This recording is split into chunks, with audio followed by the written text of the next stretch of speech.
I've been running my entire life. I ran professionally in marathons. I ran in high school, college.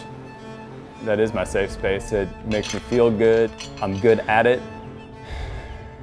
I was at my in-laws' vacation house with my family in Gulf Shores. As normal, I woke up in the morning for a run.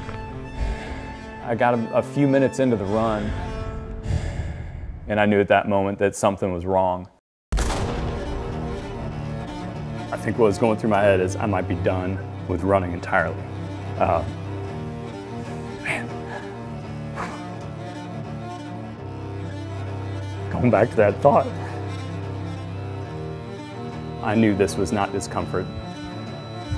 This was a pain like no other. A pain that I couldn't run through.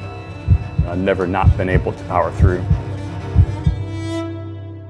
Got into the doctor as soon as we got back from that trip and started the process of a series of tests.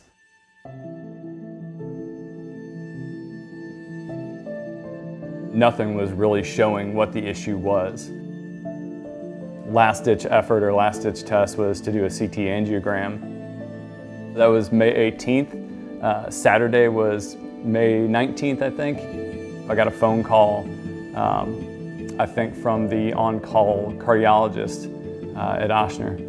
Really all that was said is, you need to get to the emergency room right now. You need to get to the emergency room right now.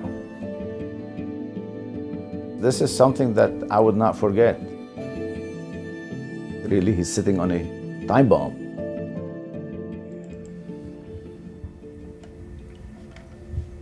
I'm gonna find you the best picture here. This is the left main coronary artery, and it splits in two blood vessels. This is the left circumflex, and that's the left anterior descending artery. When you see the pinch, you see how the indentation is?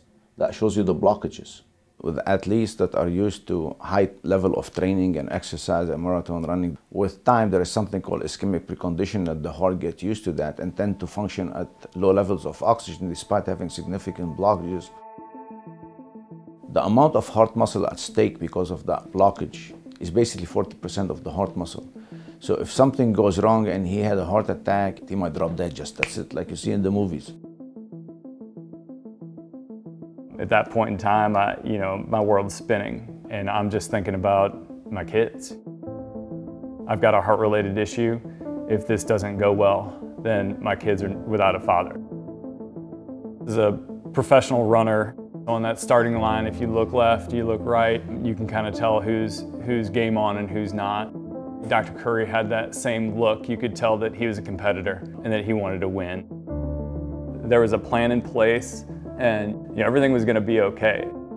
So everything happened through a small, tiny hole that's basically 2 millimeters.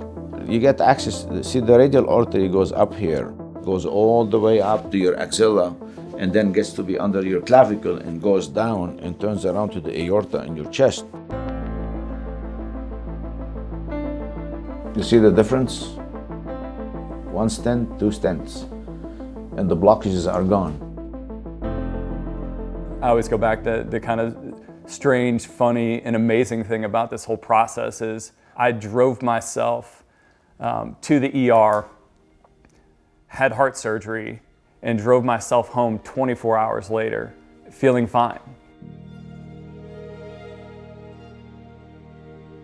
I was like, okay, I'm gonna go try just a normal run, just like I normally would. And I think I went out for maybe 6 miles, and I'm getting excited thinking about it.